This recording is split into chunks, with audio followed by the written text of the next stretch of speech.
Hey, I'm former marijuana smuggler Brian O'Day, and I'm chatting with Staxx.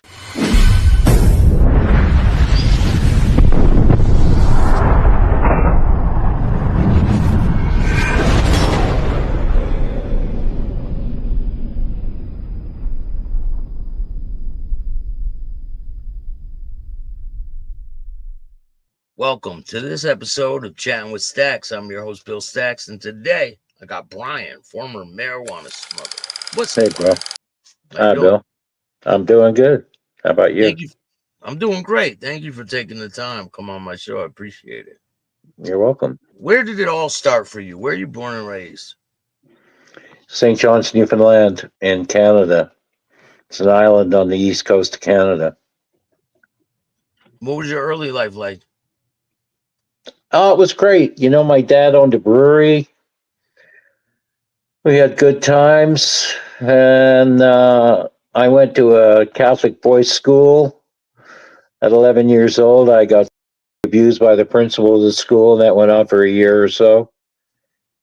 And that kind of changed the direction of my life. You know, I was a Catholic, and I was taught that to entertain a thought of sex beyond its coming and going was a mortal sin, and you're going to go to hell forever. And so when that happened to me, I began a negotiation with God not to kill me. So, as I like to say, my mind became a great place to get out of.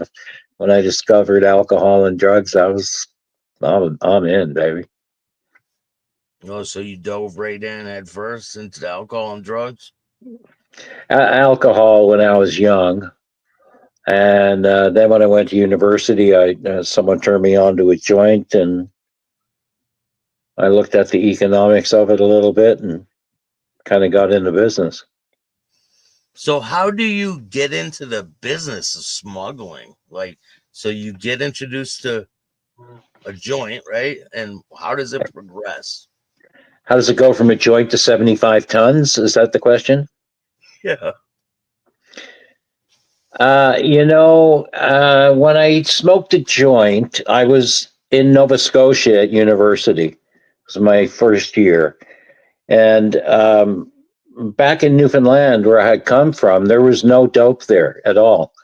But there was dope in Nova Scotia, and I smoked it, and I liked it. So I grabbed a bag of it and brought it back to Newfoundland. And man, that was gone in 5 minutes by people who wanted to try it. And of course, everybody wanted it. And so I was able to get a little bit and sell a little bit and a little bit more. And then I was going up to Ontario and buying larger amounts and How are you bringing it back? just putting it in my bag. In those days, it was nothing, you know, Are you driving or flying back? flying. And then I got introduced to some people in England where I could get hash really cheap, like a fifth of what I would pay for it in Ontario. And so I started going to Europe and having people go there and packing their bodies full of hash and bringing that back. It was more lax on the planes, though, right?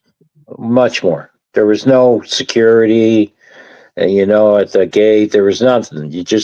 You could go, even if you weren't going anywhere, you could walk into the airport and go to the gate. And there was nothing. There was no preventative measures anywhere. It was a great time to be living and flying around. Yeah. And in '72, I got popped and got 19 months in a place called Her Majesty's Penitentiary in St. John's, Newfoundland. No toilets and no running water. Can you walk me through when you got caught?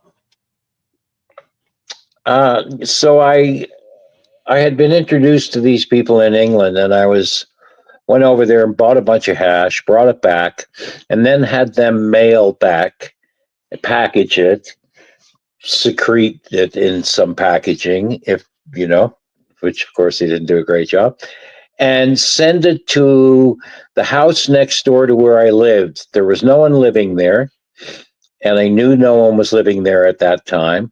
So I sent it to a non-existent person, made up a name, to that house next door, and then I could keep my eye on, see when a package got left there.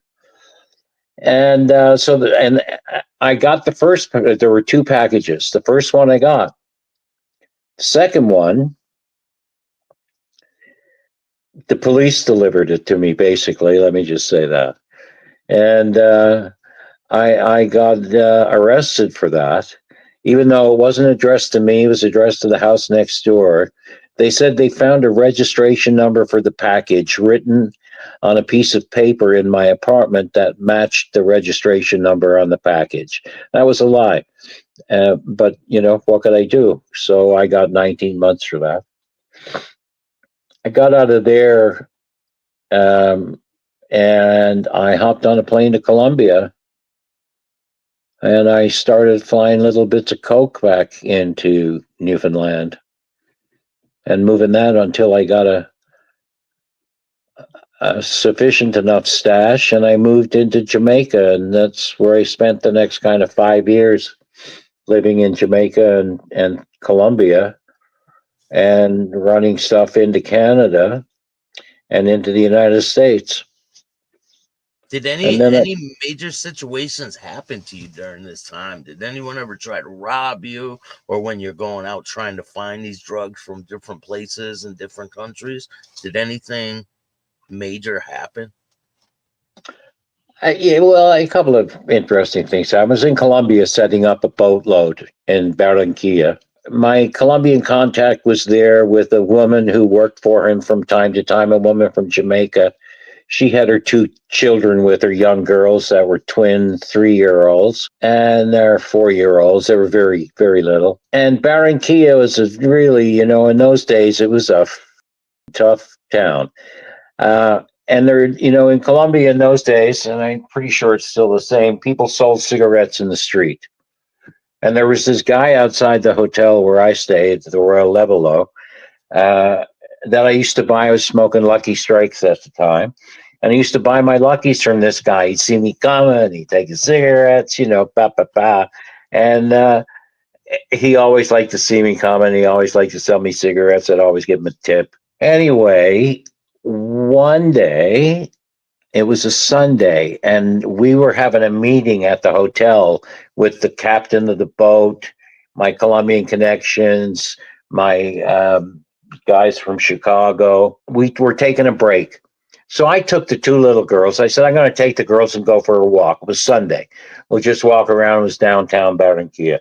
So I'm probably 15 minutes from the hotel, walking, holding these little girls, one in each hand, and looking in the store windows and just chatting. And I look up, and there's the cigarette guy from the hotel. And I go, whoa, what are you doing? And he rushes across to me and he sticks something in my shirt pocket. I look down like this. As I'm looking, a hand with a badge in it slides in next to my pocket. And I look up, and it's a plainclothes cop with two guys who are not plainclothes with their submachine guns and saying, "What is this?" and pulling a little bag of 2 or 3 grams of pot out of my pocket. And I go, "What the?" Anyway, this guy's all apologetic, but he's going to have to lock me up, and that's all there is to it. And, between the jigs and the reels, we end up back in my hotel. I had 9 grand in my room. So I knew I was going to have to give him something. So I gave him 2 grand, and he laughed and he threw the 2 grand back down. He got out of that room with 7 grand.